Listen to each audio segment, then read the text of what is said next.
Good evening, everyone. Thank you so much for tuning in. My name is Angela Yee, and you are tuned in to YFE. I'm honored that you are here. I believe that tonight it's going to be very powerful. I'm excited to share with you. I'll be talking a little bit about my journey going through divorce and how my divorce was a catalyst to awaken me. I've been divorced now 14 years, or going into my 14th year. And even prior to going through a divorce, I was already on this journey of spiritual awakening. I just called it, as I transitioned through fundamental Christianity, it was just called the kingdom. Back in that time, everybody was talking about the kingdom this and the kingdom that. And we came through that way. And that was through some teaching by Dr. Miles Monroe. Um, we started listening to some of his teaching, but then after my divorce, I began to go and do some additional study. And my divorce, I can really truly say, was a catalyst to me awakening. I'm grateful for my divorce. I'm grateful for that experience with my former husband. I don't regret anything, and not just not regretting anything that has happened with he and I, that divorce. I don't regret any relationship that I've ever had because I know that I call those experiences to me. Everything that has happened in my reality, I have called those to me so that I can experience whatever is going to take place in that relationship. But ultimately, it is to help me to evolve, and it also is to help me to awaken. This is all about you awakening and returning home to self. That's what we talk about here, returning home, remembering what you are at the core, your beingness, your essence, your divine masculine, your divine feminine, your your spiritual intuitiveness, the oracle that you are, the temple that you are, the person that you are. This is all about remembering that person, the person that you were before you got into your mother's womb. That person, that's who you are remembering. And life has a way of handing us situations in order for us to grow, in order for us to become enlightened or to become aware. Life has a way of making an announcement, and that announcement can sometimes look like pain. That announcement can sometimes look like struggle. It can sometimes look like a challenge that you are to face because the answer and the problem, and it's the answer to the problem and the situation is on the inside of you. You have the wherewithal on how to solve your problems. Inside of you, there's this technology, there is this innovation, there's this creativity that gives you the ingenuity on how to solve the problems that you create, because you're creating the problems so that you can solve them, and your solving them is the key and the catalyst to your evolution. And my divorce was a catalyst to me evolving on this journey. I needed that. I needed to go through that experience because had I not gone through that experience, I would not have awakened on this journey. Not as much as I have. I don't believe. And I only can speak for what I'm currently, my current experience. I can't speak about what would have happened if perhaps maybe I wouldn't have gone through the divorce. I can't speak on that, but I can speak on that I've gone through divorce. And as a result of that divorce, it pushed me into a place of authority, a place of power, to place of being a voice in this industry. And just even on top of that, the greatest thing that it pushed me in was becoming aware of me, my highest being, my evolved self. This girl here, this person that you are looking at, the person that I have an opportunity to look at every day, caused me to awaken to who I am and what I am.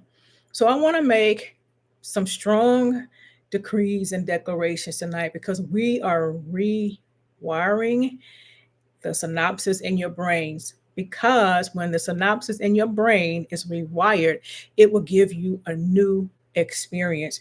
But if you're constantly doing the same thing, having the same life, waking up every day, your life looks exactly the same, you're not giving your brain new synopsis to work with. And so therefore you're not creating new paths in order for you to travel down. You're having the same experience over and over. That is what we call a cycle.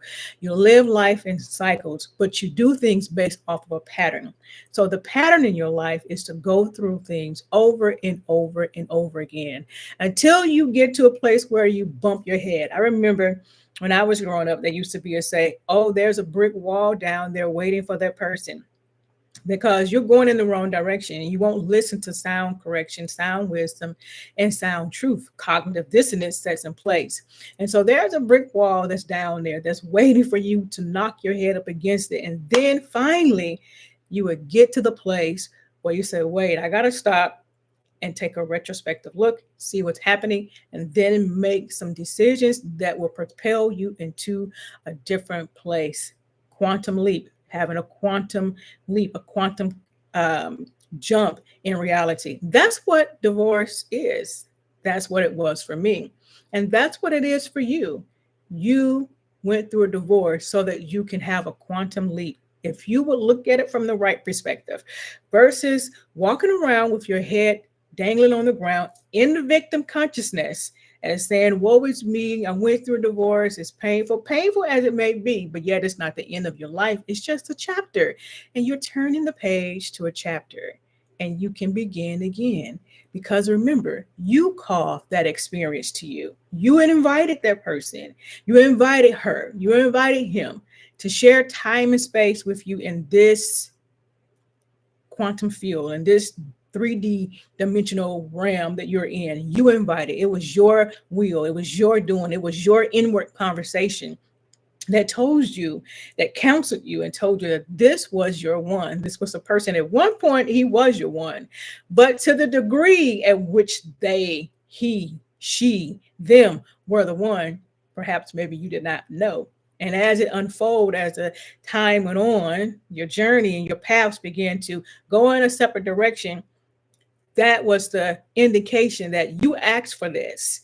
You asked for this person to come into your life and, like sandpaper, to rub out all of the rough edges in your life. But now when the pain comes because you don't like it, it makes you uncomfortable. I get it. I know, I was there. I remember crying. I remember saying, why me? I remember saying, this is not fair. I remember saying, I did not get married to get a divorce. I remember saying all of those things. I remember thinking that my life was over. I remember thinking that, how am I going to survive? I have these children. How am I going to make it from here? I remember my ex-husband walking away and then look back, created a whole nother family.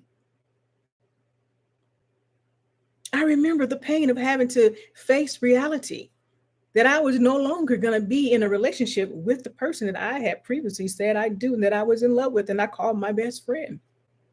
I remember, like Jesus. Doubting Thomas said, show me your hand. Let me see your scars. You see, you can relate to me. I remember that. I went through the same thing.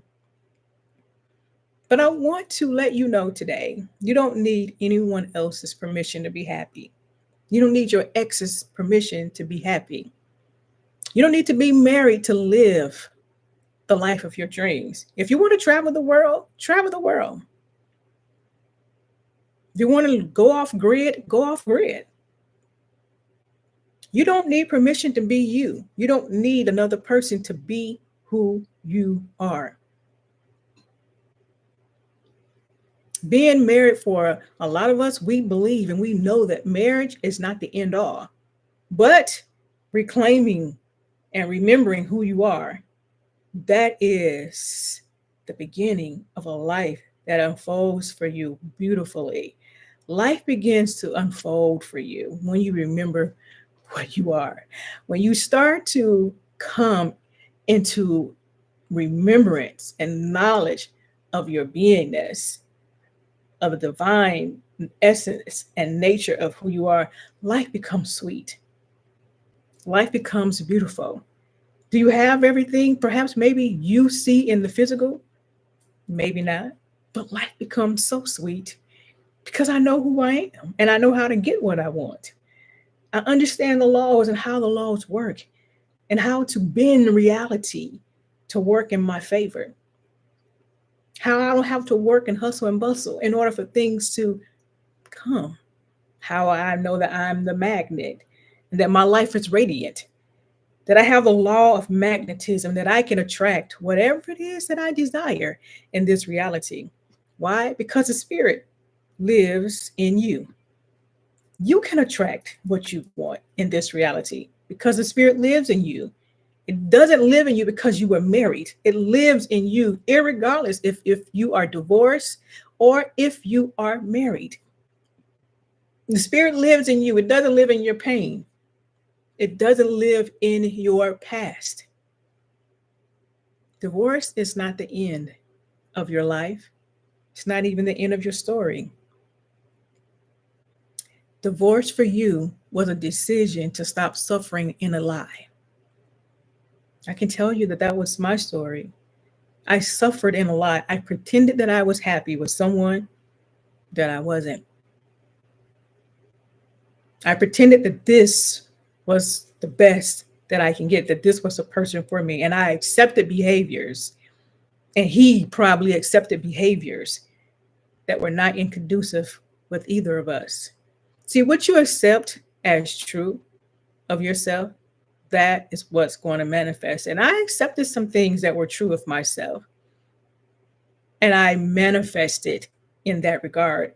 And if you accept heartbreak, you will relive heartbreak over and over and over again until you put a stop to it. If you accept heartbreak, you're going to keep getting people to come into your life that will break your heart until you rewrite the pattern, because you don't have a relationship type. You have a relationship pattern. You choose a relationship based off of the pattern. Where does this pattern come from? It comes from your family, your peers, society.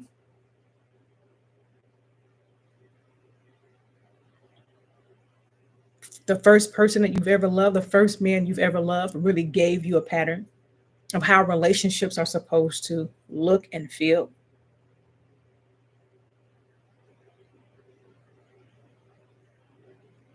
You have to accept that you are whole in this reality and that you are loved.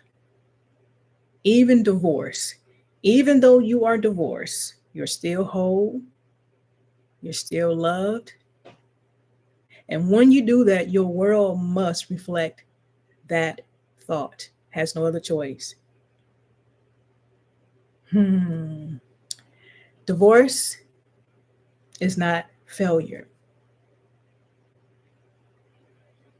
I know you may feel like you failed, but it's not. You did not fail. You did not fail her. You did not fail him.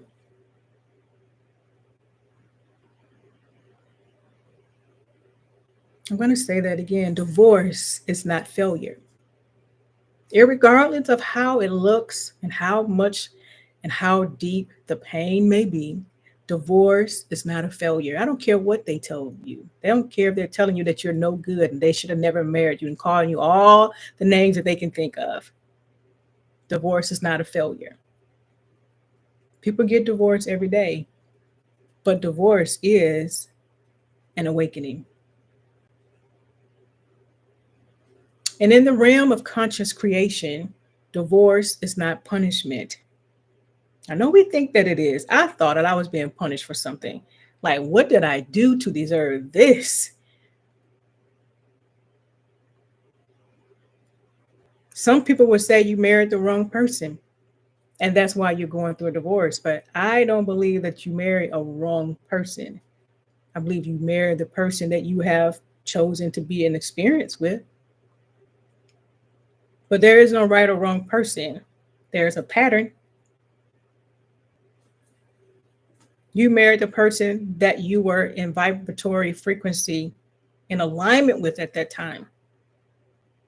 And that person that you married was sent was sent from you, was pulled out of you to help you to evolve. It's not a punishment. It is an act of self recognition. It's about you recognizing who you are. And when you go through a divorce, you are no longer resonating with the state you once assumed. You once assumed a state, and that's how you got with that person. But now, when you're divorcing, you are no longer resonating with that state. You once assumed that. So we know about the law of assumption. The law of assumption says we start at the end and we assume this reality as though we already are here in it. So you get a divorce. So now you're no longer resonating with that assumption. And that relationship may have served a version of you that no longer exists. I know we think that death do us part, meaning literally death do you part, but death actually could mean the death of the relationship. The relationship died because that relationship mirrors your own consciousness. You are dying on the inside. You did not recognize who you were. And there's no greater death than to die from self realization, not knowing who you are, not accepting yourself, not becoming and developing self awareness. Most people stay in relationships and they stay in them for years, tolerating things and bad behavior and trauma and patterns.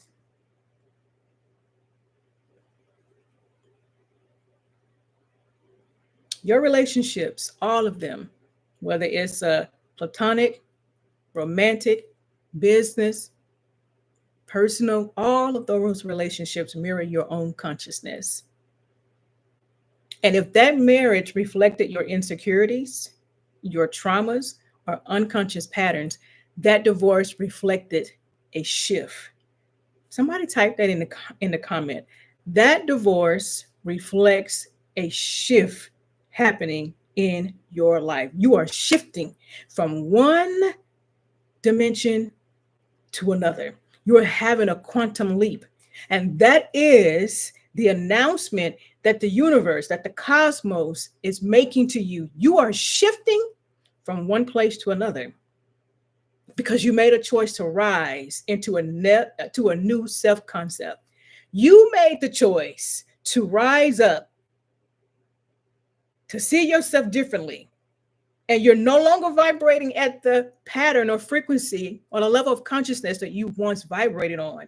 And so therefore, that divorce comes to make the announcement. A shift is happening in your life.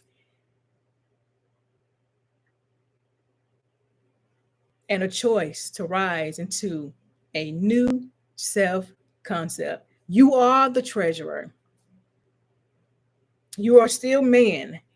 You're still woman, divine feminine, divine masculine. You are not a title. We play roles in relationships like you're auditioning for a role. I'm not auditioning for any role for anybody to choose me. I'm going to show up as me. Either you like me or I'm not the one for you. And that's simply as it is. But it's not about auditioning for a title, to be in someone's life, to be chosen, to be picked. Pick yourself. Choose you. And stop mourning a name on a paper.